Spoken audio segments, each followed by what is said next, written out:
Hello दोस्तों, राधे राधे, जय श्री कृष्णा। सुबह के 5 बजे है और मैं 5 बजे उठकर पहले नहा धोकर आकर के पहले मैं अपना पूजा रूम साफ़ कर देती हूँ। भगवान जी को भी नहला धुला कर बैठा देती हूँ, क्योंकि जो दिया जलता है उससे पत्थर में काला काला आ गया है।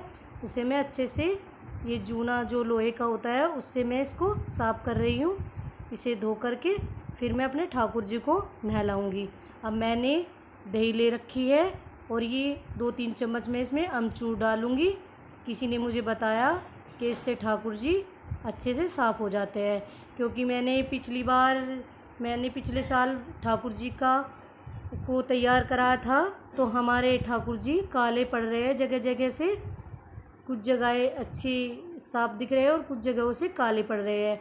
तो मैं इसे लगाकर थोड़ी देर छोड़ूंगी, फिर इसको अच्छे से साफ़ करूंगी। इनका आंखें बचा करके मैं इसको उपटन की तरह ठाकुर जी को लगाऊंगी, क्योंकि मैं ना पिछले साल ऐसे ही ठाकुर जी तैयार करा लिए, तो जो पॉलिश होती है ना, तो इस पर ठाकुर जी पर वो लगी हुई है।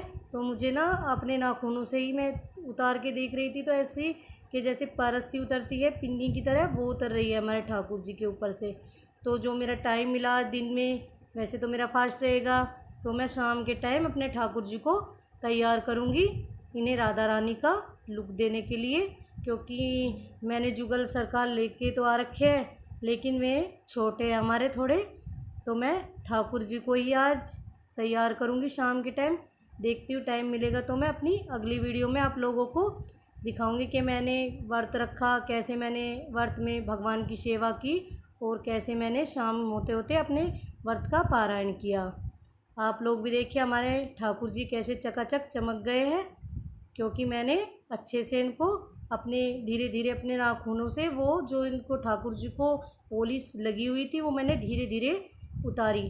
क्योंकि ज़्यादा तो कोई ब्रश वगैरह का मैंने यूज़ नहीं किया कि भगवान को ऐसे ब्रश से मैं साफ़ करूं, क्योंकि मेरा मेरा भाव है कि भगवान को भी कोई तकलीफ़ नहीं होनी चाहिए। देखिए हमारे ठाकुर जी कितने अच्छे साफ़ हो चुके हैं, क्लीन हो चुके हैं, आप भी देख सकते हैं। आप लोग भी अपने घर के ठाकुर को इसी तरह से उपटन की तरह लगा सकते हैं, इसको पेस्ट को बना करके। इसमें कोई, जैसे आजकल रेडीमेड बाहर से चीज़ें आती है भगवान को साफ़ करने के लिए, वो मैं कभी यूज नहीं करती। पहले मैं किया करती थी, जब से मुझे पता चला मैंने वो सब छोड़ दिया।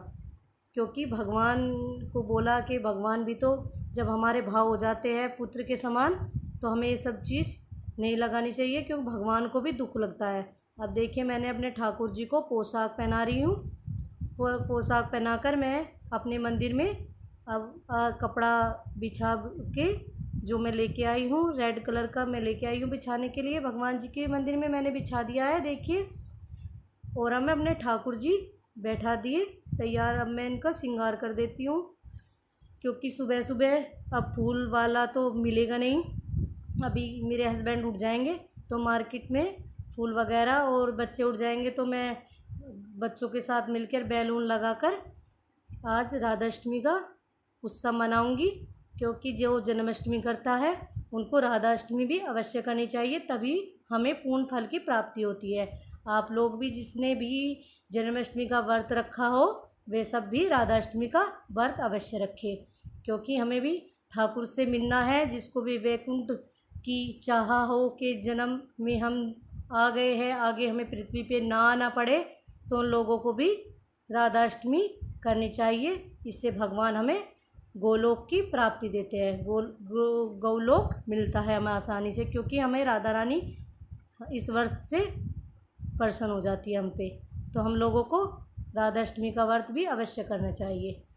आप लोग भी सब व्रत होंगे आज। और मैंने अभी संकल्प तो लिया नहीं व्रत का, क्योंकि सुबह का टाइम है, तो मैं अपने लक्ष्मी नारायण को भी नहला लेती हूँ, और जो मैंने गौ माता रखी हुई है उनको भी मैं नहला लेती हूँ। क्योंकि मैं इनको तैयार कर दूँगी तो फिर बाकी घर के कार्य में मैं लग जाऊँगी। देखिए मैं अपनी गौ माता को चंदन से, और जो मैंने वो पेस्ट बना रखा है उससे ही मैं साफ़ कर रही हूँ। मैं पीताम्बरी वगैरह नहीं यूज करती, क्योंकि भगवान को बोलते हैं कभी पीताम्बरी यूज नहीं करना चाहिए। वो उसमें केमिकल पता नहीं क्या क्या चीज़ें डली होती है। तो इससे अपने घर पे ही हम पेस्ट बनाकर ठाकुर जी को ऐसे साफ़ कर सकते हैं। ये मैंने पंचमुखी हनुमान जी लाए रखे हैं, तो मैं इनको भी साफ़ कर रही हूँ। पिछले साल मैं लक्ष्मी नारायण जी देखो लेके आई थी, मैं अपने लक्ष्मी नारायण जी को भी साफ़ नहला धुला कर साफ़ कर रही हूँ। देखिए, क्योंकि लक्ष्मी नारायण के बिना दीपावली पर गुरुजी बोल रहे थे कि पूजा में रखनी चाहिए लक्ष्मी नारायण जी। जो लक्ष्मी माता विष्णु भगवान की सेवा कर रही हो पैर दबाते हुए, तो मैं लक्ष्मी नारायण जी पिछले साल लेके आई थी। देखिए कितने प्यारे लग रहे हैं हमारे लक्ष्मी नारायण जी, ये सैया पर लेटे हुए और इनकी सेवा में लक्ष्मी माता बैठी हुई है। देखिए कितने साफ और कितने अच्छे से निखर गए हैं हमारे लक्ष्मी नारायण भी। अब मैं इनकी नहला धुलाकर और ये मैं गंगा जल भी डाल देती हूँ, क्योंकि आज व्रत भी है। लेकिन हम तो घर पे भी हमने अपने तुलसी गमले में दूर्वा ला के लगाई हुई है, तो दूर्वा से अपने घर को भी मैं गंगा जल से पवित्र करूँगी। अभी व्रत भी है और ये हमारा नित्य का कार्य भी है कि पूजा में हम सबसे पहले अपने घर में झाड़ू पोछा लगा करके फिर गंगा जल छिड़कते हैं। आप लोग भी अपने घर में दूर्वा से अपने घर में जल का छिड़काव अवश्य करना चाहिए। तो मैं भी घर में जल का छिड़काव कर दूँगी अभी। अब देखिए हमारी गौ माता भी कितनी स्वच्छ कितनी अच्छी दिख रही है। इन पे पिछले साल मैंने ये वाइट कलर से गौ माता को पेंट कर दिया था, इससे हमारी गौ माता और भी अच्छी दिख रही है।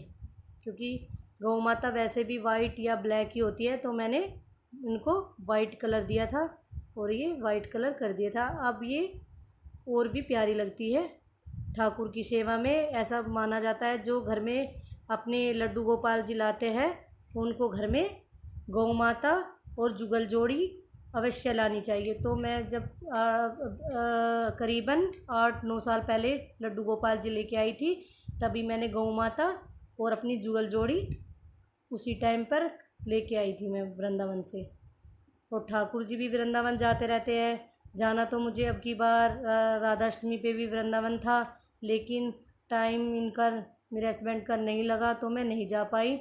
आप लोग भी देखिए, मैंने ठाकुर जी और ये सेलिग्राम जी को भी मैं वही जो मैंने उपटन बना रखा है चंदन का, वही लगाकर मैं इनको भी उपटन की तरह लगाया है। अब मैं इनको क्लीन कर रही हूँ जल से और इनको भी मैं स्थापित कर देती हूँ अपने मंदिर में।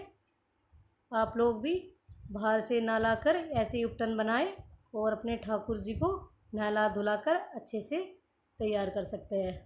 अभी बहुत सारी तैयारी है, शाम होते होते बहुत टाइम लग जाएगा। ये मैं कपड़ा लेके आई थी आज अपने मंदिर के लिए, जो मैं कल लेके आई थी मार्केट से। आज मैंने नया स्वच्छ कपड़ा बिछाया है इसमें, क्योंकि नया ही बिछना चाहिए, व्रत भी है और अच्छा भी लगता है मंदिर साफ स्वच्छ। तो मैंने अपने जो नवग्रहों की फ़ोटो फ्रेम है ये मैं ला रखी है, पिछले साल ही दीपावली पे लेके आई थी। ये मैं भी ये लगा देती हूँ। अब ये मैं अपने लक्ष्मी नारायण जी जो मैंने निलाए सेलिग्राम जी, इनको भी मैं स्थापित कर दिया है। देखिए ऐसे मैंने अलग से कपड़ा लेके आ रखा है, मैंने उस पे लक्ष्मी नारायण जी को बिठाया है।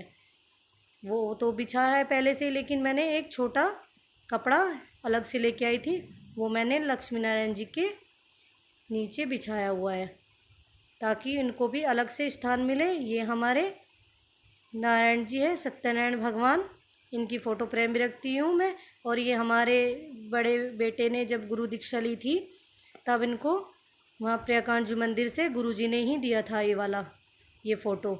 और इससे जो दूसरी वाली फ़ोटो फ्रेम है, जब मैंने और मेरे हस्बैंड ने गुरु दीक्षा ली थी, तब हमें वहाँ से ये वाला फ़ोटो फ्रेम मिला था। इसमें हमारे गुरुजी भी हमारे प्रियकांजू के साथ है।